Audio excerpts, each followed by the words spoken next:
Good morning, beta. Today is second video of the data structure using C. It will cover your syllabus and let us begin.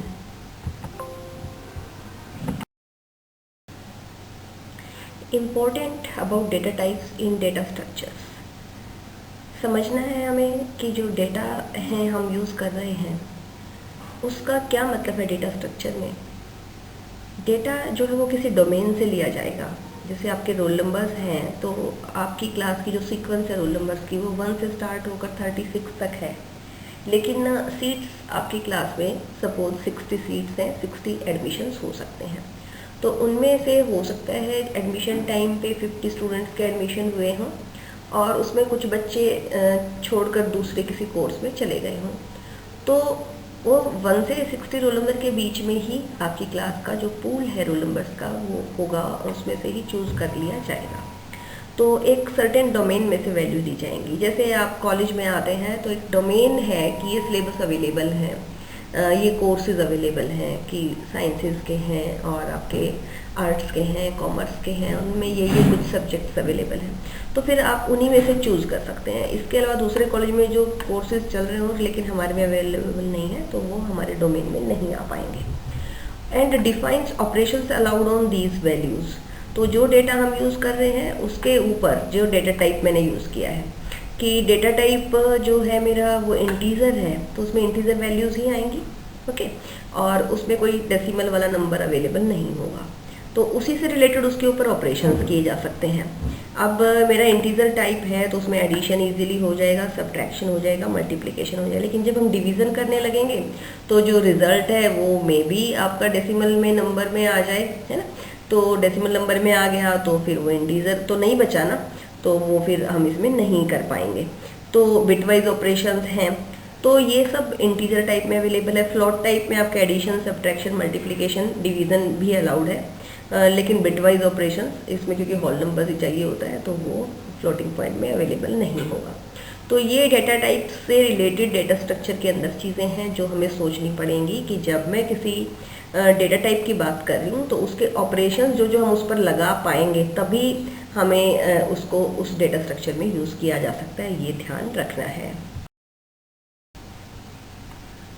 सीखना है अब हमें user defined data types क्या होते हैं। और क्योंकि अभी हमने डिस्कस किया था पिछले वीडियो में भी कि जो आपका डेटा स्ट्रक्चर के अंदर प्रिमिटिव डेटा टाइप्स हो सकते हैं and non primitive data types हो सकते हैं। तो प्रिमिटिव डेटा टाइप में जो हम ट्रेडिशनली यूज़ करते हैं जो बिल्ट इन होते हैं इंटीजर, कैरेक्टर, फ्लोटिंग टाइप हो सकता है, रियल टाइप नंबर्स हो सकते हैं।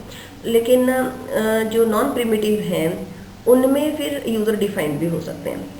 The operations and values of user-defined data types are not specified in the language itself, but it is specified by the user। जो use कर रहा है उसी ने अपना डेटा टाइप डिज़ाइन किया है और वो इट में बी स्ट्रक्चर, इट में बी यूनियन, इट में बी इन्यूमरेशन। तो जब हम स्ट्रक्चर की बात करते हैं सी लैंग्वेज में भी आप पढ़ेंगे उसको डिटेल में, तो वहाँ पर आपको 2 से ज़्यादा मतलब 1 से ज़्यादा डेटा टाइप को आप कंबाइन कर लेते हैं। May be it may be integer and character का कॉम्बो और it may be both types of integers. तो वो आपका यूज़र डिफाइंड डेटा टाइप हो सकता है। तो यहाँ पर मैंने पॉइंट नाम से डेटा टाइप कोशिश की है डालने की, तो वो पॉइंट में 2 वेरिएबल्स यूज़ करें हैं हमने, integer x and integer y। तो ये यूज़र डिफाइंड होगा और ये स्ट्रक्चर में ऐसे ही क्लास रहती है तो उसमें कुछ हम फंक्शंस जो ऑपरेशंस उस पर किए जा सकते हैं वो क्लास के स्ट्रक्चर में डल जाता है। लेकिन क्योंकि हमें सी लैंग्वेज के थ्रू डेटा स्ट्रक्चर सीखना है तो हम यहाँ स्ट्रक्चर तक ही रुकेंगे। या टाइप्स ऑफ डेटा स्ट्रक्चर हम डिस्कस कर चुके हैं। Data structure linear data structure हो सकता है, नॉन लीनियर डेटा स्ट्रक्चर हो सकता है। एंड लीनियर में आपके array, stack, queues and link list आती हैं। नॉन लीनियर डेटा स्ट्रक्चर में आपके ग्राफ्स एंड ट्री आते हैं। जैसा आपको डायग्राम में नज़र भी आ रहा है कि स्टैक, क्यू, लिंक लिस्ट ये सब लीनियर में है, नॉन लीनियर में कुछ कम एग्जांपल्स यहाँ पर्टिकुलर इसमें देखने को मिल रहे हैं। लेकिन मेन चीज़ जो मैं आपको बताने की कोशिश कर रही हूँ वो ये है कि जब हम लीनियर स्ट्रक्चर बनाते हैं तो आप जैसे लाइन में आपको खड़ा कर दिया जाए तो हर बंदा कहेगा कि मेरे आगे भी एक बंदा है, मेरे पीछे भी एक बंदा है, फिर मेरा यानी मेरा प्रेडिसेसर भी है और फिर मेरा पोस्ट यानी मेरे पीछे भी कोई खड़ा है। तो इसमें जो फर्स्ट बंदा है खड़ा है लाइन में, उसके आगे कोई नहीं है, और जो सबसे लास्ट है उसके पीछे कोई नहीं है। तो फर्स्ट और लास्ट एंट्री को छोड़ के सब सीक्वेंस में ही खड़े नज़र आते हैं आपको।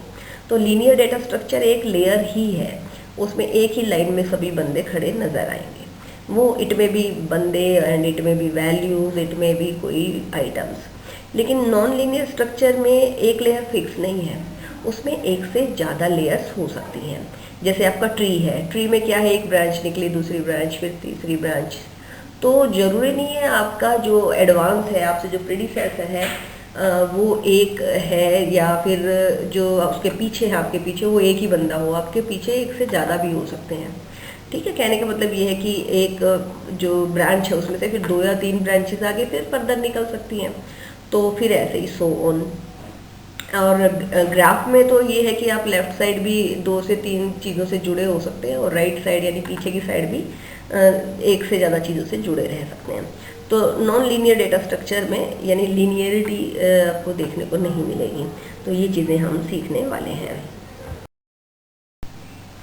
अब हम डिस्कस करेंगे ADT means abstract data type. Abstract data type आप ये मान सकते हैं कि हर्ट है आपके डेटा स्ट्रक्चर का, और एब्स्ट्रैक्ट डेटा टाइप से फेमिलियर आपको होना ही पड़ेगा, और इसी का ज़्यादा रोल रहता है आपके डेटा स्ट्रक्चर के अंदर। ADTs are like user defined data types which defines operations on values using functions without specifying what is there inside the function and how the operations are performed. जैसे एक boss नहीं होता, मुझे ये काम चाहिए, मुझे इतने बजे अपनी टेबल पे ये फाइल चाहिए, लेकिन उस बंदे ने कैसे काम किया है, उसने किस किस की हेल्प ली है, और उसको खुद क्या क्या ट्रेनिंग लेनी पड़ी है, खुद क्या क्या मुसीबतें उठानी पड़ी हैं, तब वो काम हो पाया है। तो दैट इज़ कि एब्स्ट्रैक्ट डेटा टाइप में ये है कि मुझे नहीं देखना कि वो कैसे हुआ है, how the operations are performed. ठीक है, तो बस यही है abstract data type. So they are just like the user defined type, which defines operations on value using functions without specifying what is there inside the function and how the operations are performed. अब मैं एक example ले लूँगी stack एडिटी। Stack means वही pile of things, means plates और copies. तो database में ऐसे ही रहेगा। तो stack consist of elements of same type arrange in a sequential order. जैसे फाइल मैंने आपकी रख ली चेक करने के लिए, तो सारी फाइल्स ही रखी हैं, एक के ऊपर, दूसरी के ऊपर, तीसरी के ऊपर, चौथी के ऊपर। और जब हम हटाने लगेंगे फाइल्स को, तो जो सबसे बाद में लगाई थी वो सबसे पहले हटेगी, ऐसे हम रिमूव करेंगे। तो स्टैक के अंदर जो एलिमेंट्स डलते हैं वो आपका एक फैशन रहता है, उसमें जो फंक्शंस हैं वो क्या है, पुश का मतलब हम इंसर्ट करते जा रहे हैं एलिमेंट को स्टैक के अंदर। पॉप का मतलब हम डिलीट कर रहे हैं, यानी जैसे पॉपकॉर्न नहीं होती, कॉर्न को आप कढ़ाई में डालते तो वो उछल उछल के ऊपर आती हैं। तो popping is deleting an element from the stack. और चेक करना पड़ता है जब भी हम कोई मेरे को पॉप करना है, तो स्टैक के अंदर एलिमेंट हैं भी या नहीं। अगर है ही नहीं और मैं फिर भी पॉप कर रही हूँ तो एरर मैसेज ही आएगा। तो चेक करते हैं इज एम्प्टी, अगर एम्प्टी है तो फिर पॉप नहीं होएगा। Similarly check if the stack is full, तो इसका मतलब भी यही होगा कि अगर फुल है तो हम नया इंसर्ट नहीं कर सकते। मीन्स एक साइज स्पेसिफाई कर देंगे स्टैक का कि इतना ही कर सकते। जैसे मैं बोलूँगी बस 20 ही फाइल चेक करूँगी, 21 भी नहीं करूँगी। तो 20 हो गई हैं तो फिर 21वां बच्चा नहीं आएगा, ठीक है, फाइल चेक कराने के लिए। तो दिस इज चेकिंग की इज़ फुल। तो ये सब कुछ ऑपरेशन, और उससे पहले इनिशियलाइज तो करना ही पड़ेगा कि एक स्टैक बनाना है हमें, और फिर उसके अंदर हम इंसर्शंस करेंगे। इंसर्शंस होने के बाद पॉप किया जा सकता है, और जब सारे ही पॉप हो जाएंगे तो फिर पुश तो पॉसिबल है, पॉप नहीं पॉसिबल। और पुशिंग भी जब तक पॉसिबल है जब तक हम एक पर्टिकुलर साइज तक नहीं आ जाते। उस पॉइंट के बाद फिर फर्दर पुश ऑपरेशन भी अलाउड नहीं होगा। स्टैक का हम डिटेल में आगे पढ़े भी गए। स्टैक में क्या होता है कि जैसे आप अपने कंप्यूटर पर काम कर रहे हैं तो वहाँ पर रीडू बटन, अनडू बटन आपने देखा होगा।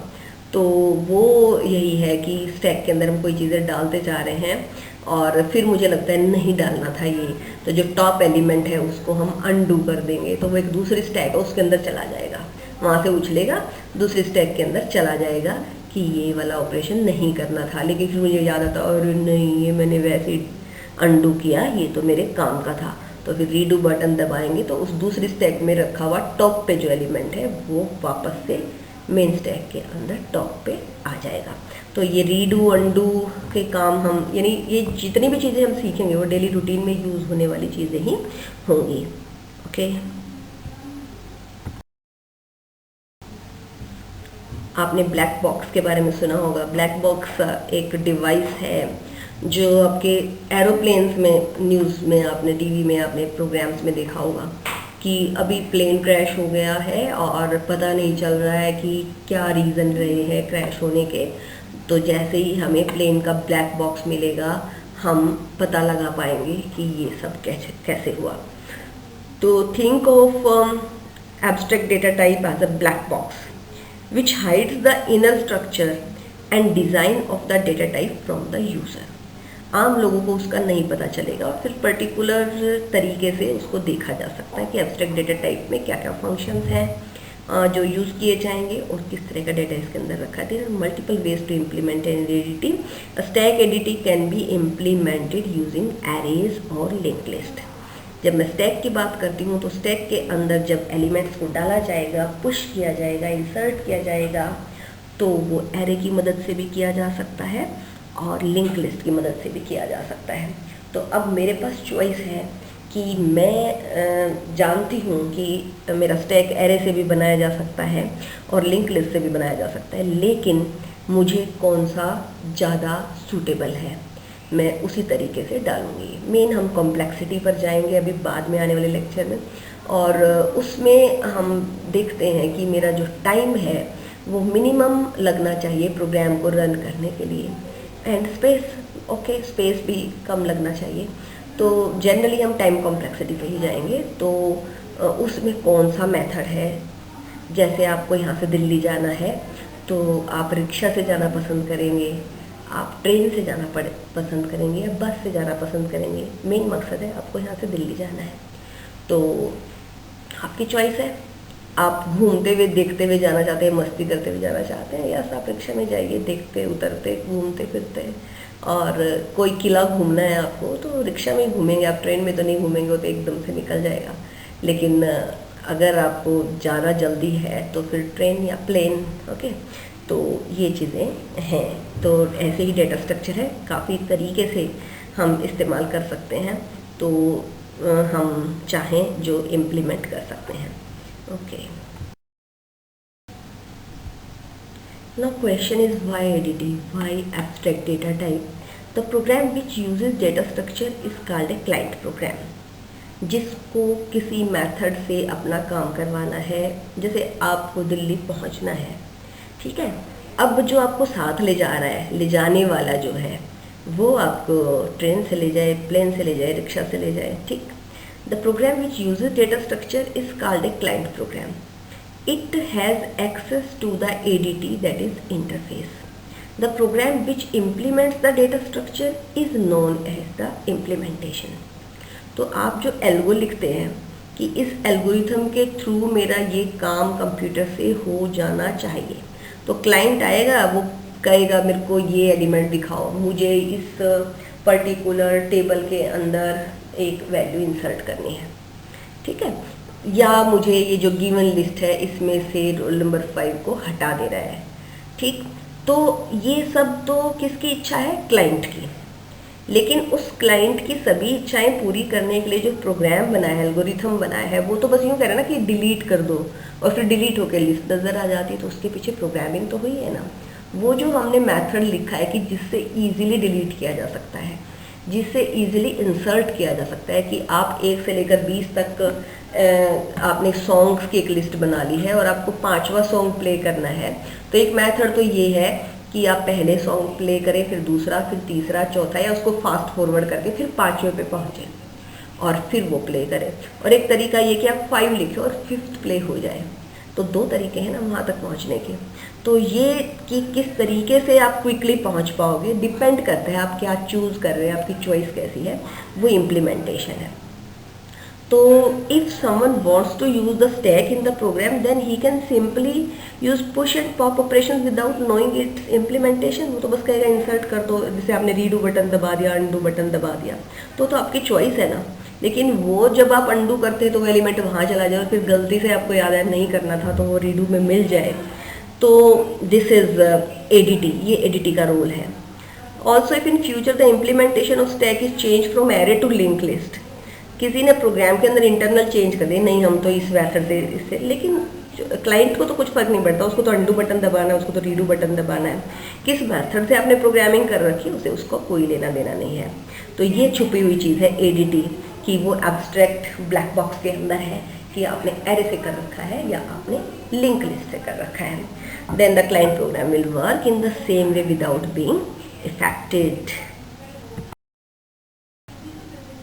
नाउ डेटा स्ट्रक्चर्स जो हैं हमारे, वो लिस्ट स्ट्रक्चर्स हो सकते हैं, वो लीनियर लिस्ट डेटा स्ट्रक्चर्स हो सकते हैं, वो सिक्वेंशियल स्ट्रक्चर हो सकते हैं, वो लिंक लिस्ट स्ट्रक्चर्स हो सकते हैं। तो इस तरह से आपके सिलेबस में भी दे रखा है list structure and linear data structure, sequential structure and link list structure. तो ये चीज़ें क्या होती हैं ये हमें पूछना ही पड़ेगा। तो लिस्ट स्ट्रक्चर की हम बात करें तो लिस्ट जैसे आप पेपर पर एक लिस्ट बना लेते हैं कि आज कौन कौन स्टूडेंट्स का फास्ट है, ठीक है, हमने एक लिस्ट बना ली। हमने एक लिस्ट बना ली कि आज कौन कौन स्टूडेंट्स जो हैं वो 9 बजे से पहले कॉलेज में आ रहे थे। तो ये एक लिस्ट स्ट्रक्चर है, इसमें कोई ज़्यादा कायदे कानून नहीं होते। हमने एक के बाद एक चीज़ लिख ली, नो हमें बॉदरिंग नहीं करनी है कि पहले कौन लिखना है बाद में कौन लिखना है। उस लिस्ट के अंदर ये एंट्रीज हैं जो इस पर्टिकुलर कंडीशन को फुलफिल कर रही हैं। तो ये लिस्ट स्ट्रक्चर होता है। तो लिस्ट हम बना लेते हैं जनरली, एक के बाद दूसरा, दूसरे के बाद तीसरा, सीरियल नंबर डाल के लिख दो या वैसे लिख दो कॉमा डाल के। लीनियर लिस्ट में रहता है कि वो एक सीक्वेंस बनेगी कि पहला item roll number 1, then roll number 2, then roll number 3, roll number 5, roll number 10। तो वो एक सीक्वेंस यानी एक लीनियर लिस्ट। और उस लीनियर में क्या होगा कि जो भी लिस्ट में आइटम्स हैं उनके आगे भी कोई है, उनके पीछे भी कोई है, सिंगल लेयर एक तरह से है। तो और 1 to 1 रिलेशन है उसका कि लेफ्ट साइड भी और राइट साइड भी, यानी टॉप साइड भी और बॉटम साइड भी, कि उसके आगे प्रीडिसेसर कुछ है और सक्सेसर कुछ है।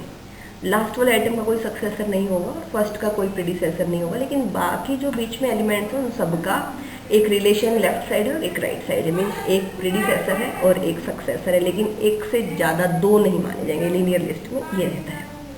सिक्वेंशियल स्ट्रक्चर में एक सीक्वेंस फिक्स रहती है। जैसे आपने सॉन्ग किसी कैसेट के अंदर डाल लिए, ठीक है, तो वो इसके बाद दूसरा, दूसरे के बाद तीसरा और चौथा, और जब हमें पहुंचना पड़ेगा 5वें आइटम पे तो हमें गो थ्रू होना पड़ेगा पहले 4 आइटम्स में भी, और फिर हम 5वें पर पहुंच पाएंगे। ठीक, तो इसमें यही है कि अगर मैंने 1 से लेकर 50 तक स्टूडेंट्स को बिठा रखा है टेस्ट लेने के लिए और वो रोल नंबर वाइज ही बैठे हैं, और बीच में जो जो कुछ एब्सेंट्स थे तो हमने वो सीटें खाली नहीं छोड़ी, हमने एक के बाद दूसरा दूसरा जो जो अवेलेबल रोल नंबर थे, लेकिन वो अपनी सीक्वेंस में बैठे हैं।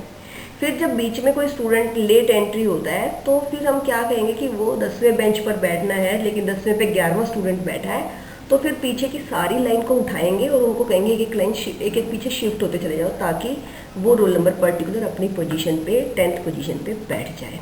This is sequential structure. तो इस स्ट्रक्चर में आपको इंसर्शन है तब दिक्कत है, डिलीशन है तो वो डिलीट हो गया तो खाली नहीं छोड़ना, तो फिर पीछे वाले आगे आएंगे। ठीक, तो ये शिफ्टिंग और ये सब कुछ सिक्वेंशियल स्ट्रक्चर में रहता है। फिर आपका लिंक लिस्ट स्ट्रक्चर है। लिंक लिस्ट स्ट्रक्चर में ये रहता है कि आपके जो आइटम्स हैं, वो जो पहला आइटम है वो ये नॉलेज रखता है कि दूसरा कहाँ है। पहले बेंच पे बैठे बच्चे को ये पता है रोल नंबर 2 क्लास में कहाँ बैठा है, रोल नंबर 2 को पता है रोल नंबर 3 कहाँ बैठा है, रोल नंबर 3 को पता है रोल नंबर 4 कहाँ बैठा है, लेकिन वो मे भी सीक्वेंस में ना बैठे हों, लेकिन हम उनके थ्रू कि भाई 5 कहाँ है हम 4 से पूछ सकते हैं। उसके पास अपनी इन्फॉर्मेशन के अलावा नेक्स्ट की इन्फॉर्मेशन भी है कि वो कहाँ है। This is link list structure. तो उसमें क्या है कि आपका कोई बेंच खाली है, कोई नहीं है खाली, जहाँ खाली होगा वहाँ हम बिठा देंगे, लेकिन हमें सारी शिफ्टिंग नहीं करनी। लेकिन जो उससे प्रीवियस एंट्री होगी, यानी जो उससे पहले आया होगा, वो बता देगा कि अब नया यहाँ जगह खाली है, यहाँ बैठ जाओ। This is link list structure. उसमें क्या है कि नोड के अंदर आपका डेटा भी है और उस डेटा के साथ नेक्स्ट डेटा कहाँ रखा है उसका एड्रेस भी है। तो जब हमें स्टार्टिंग में कोई एलिमेंट ऐड करना है तो हम ये नहीं कहेंगे कि रोल नंबर 1 जो है वो फर्स्ट बेंच से बैठा है तो लास्ट बेंच पे जगह खाली है। अगर रोल नंबर 1 एब्सेंट था और हमने 2 से शुरू कर दिया था फर्स्ट बेंच पे बैठा ना, तो अभी रोल नंबर लास्ट में आता है वो फर्स्ट रोल नंबर, तो वो लास्ट में बैठ जाएगा, लेकिन वो अपना टैग लिए हुए होगा कि मैं रोल नंबर 1 हूँ, तो उसको ऐड कर दिया जाएगा। तो ये लिंक लिस्ट स्ट्रक्चर है। आने वाले अभी स्लाइड्स पे मैं आपको शो भी करूँगी कि ये कैसे काम कर रहा है। तो एक फॉर्मल डेफिनेशन लीनियर लिस्ट की, data structure where data elements are arranged sequentially और linearly where the elements are attached to its previous and next adjacent in which is in what is called a linear data structure. In linear data structure, single level is involved, therefore we can traverse all the elements in single run only. Linear data structure are easy to implement because computer memory is arranged in linear way. Examples हैं इसमें array है, stack है और queue है। तो एक ही line में यहाँ पर elements रहते हैं। Okay? Now have a look on linear data structure with diagrams. A data structure is linear when all elements are arranged in a linear और sequential order. array में 1 2 3 4 5 इस तरह से एक के बाद एक जुड़े हुए हैं। queue में भी ऐसे ही एक है, दूसरा एलिमेंट है, फिर तीसरा है, चौथा है, मीन्स एक के बाद एक के बाद एक के बाद है। स्टैक में आपको यहाँ नज़र आ रहा होगा orange colour, then blue colour, then yellow colour, ये एक स्टैक है एलिमेंट्स की और top element is yellow element है। तो पुश जो है वो येलो के ऊपर ही होगा। कोई नया कलर आता है, अगर सपोज रेड कलर आता तो वो येलो कलर को नीचे प्रेस करके ऊपर टॉप पे रेड हो जाएगा, और जब पॉप होगा तो रेड हट जाएगा, फिर येलो आएगा, येलो हट जाएगा, फिर ब्लू आएगा। तो यानी टॉप एक जगह है जहाँ पर से ही पुशिंग होएगी, जहाँ पर से ही पॉपिंग होएगी। और उसके बाद लिंक लिस्ट आपको देखने को मिल रहा होगा। लिंक लिस्ट में डेटा एंड एड्रेस साथ में है, फिर डेटा एंड एड्रेस साथ में है। तो डेटा के बाद नेक्स्ट एलिमेंट कहाँ रखा है वो एड्रेस है, और वो एड्रेस में भी इट में बी 1, इट में बी 5, इट में बी 10, यानी कि पहले डेटा के बाद दूसरा एलिमेंट जो सीक्वेंस में आना था वो इस एड्रेस पे रखा है, क्योंकि वहाँ जगह खाली थी उस टाइम पे।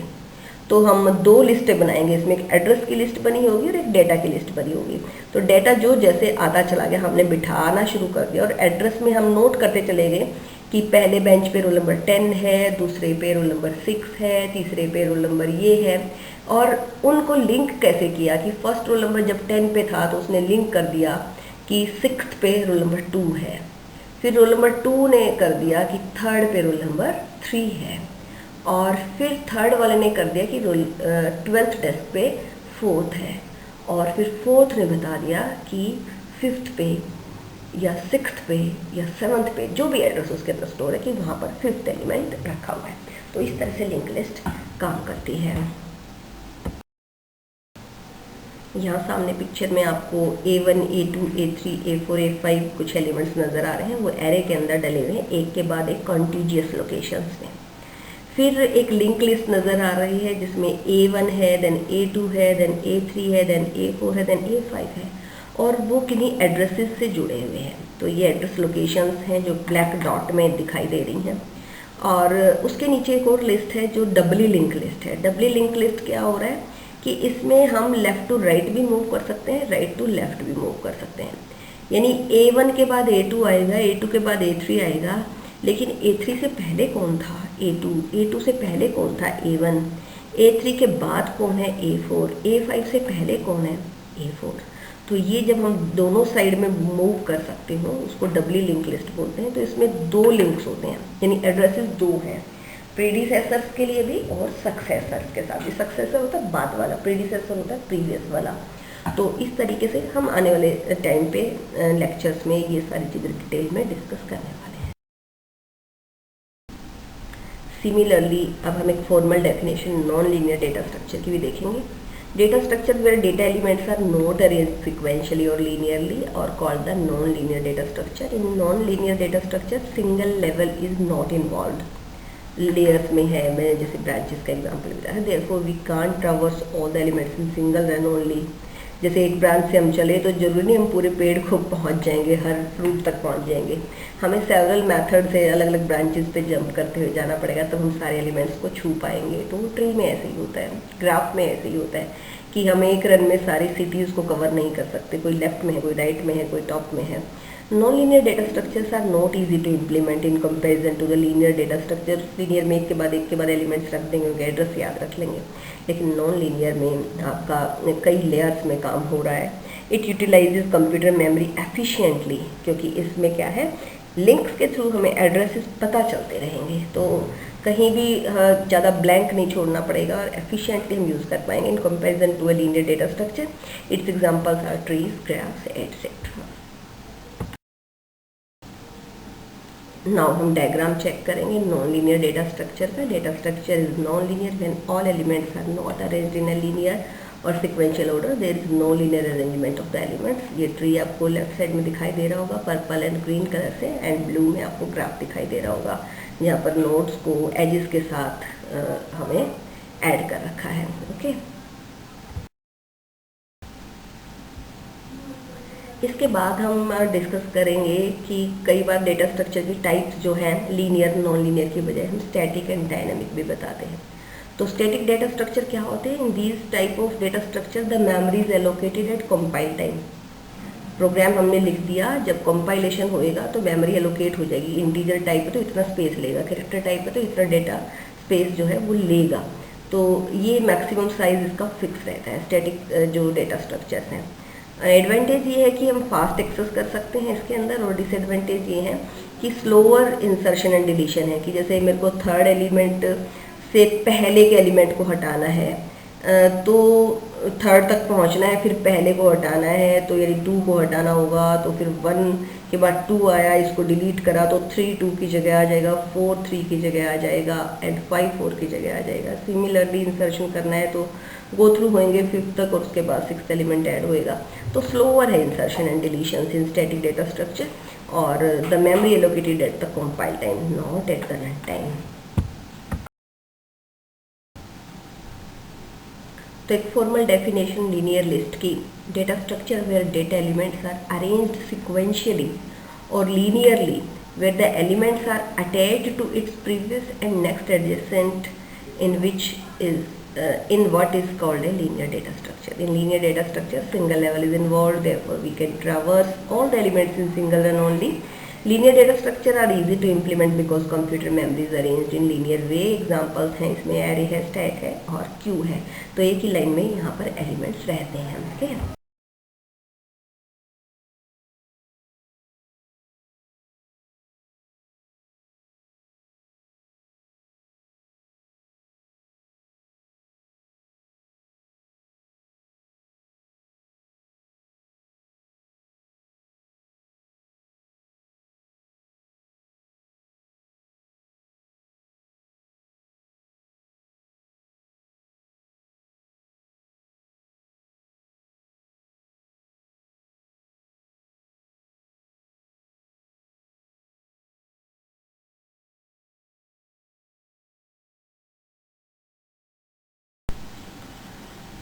यस, डेटा स्ट्रक्चर को कैसे कैसे यूज़ किया जा सकता है। डेटा को स्टोर करने के लिए डेटा स्ट्रक्चर यूज़ कर सकते हैं।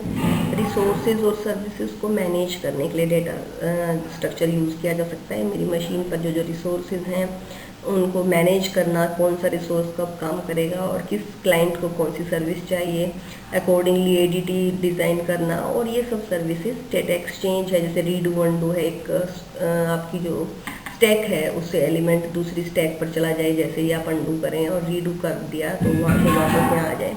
और भी कई तरह के डेटा एक्सचेंजेस किए जा सकते हैं। And ordering and sorting means जो आपकी लिस्टें हैं, जो आइटम्स हमने इंसर्ट कर दिए हैं उनको एक ऑर्डर के अंदर डाल दिया जाए। It may be in increasing और डिक्रीजिंग ऑर्डर, और या कोई हम प्रायोरिटी लिस्ट के अकॉर्डिंग कर सकते हैं। इंडेक्सिंग जैसे आपकी बुक में पीछे रहती है कि आपका जो BST है, बाइनरी सर्च ट्री है, वो किस किस पेज पे बुक में होगा जहाँ हम उसके बारे में पढ़ सकते हैं। तो वो इंडेक्सिंग मेथड से हम उन जगहों पर लोकेशंस पर जा सकते हैं जिसमें बी ट्रीज वगैरह हैं आपके, वो हेल्प करते हैं। सर्चिंग में जैसे आपका बाइनरी सर्च ट्री है लीनियर सर्च है, तो काफ़ी सारे एल्गोरिथम्स अवेलेबल हैं डेटा स्ट्रक्चर में जिनकी मदद से सर्चिंग पॉसिबल है, बिग डेटा के साथ सर्चिंग पॉसिबल है।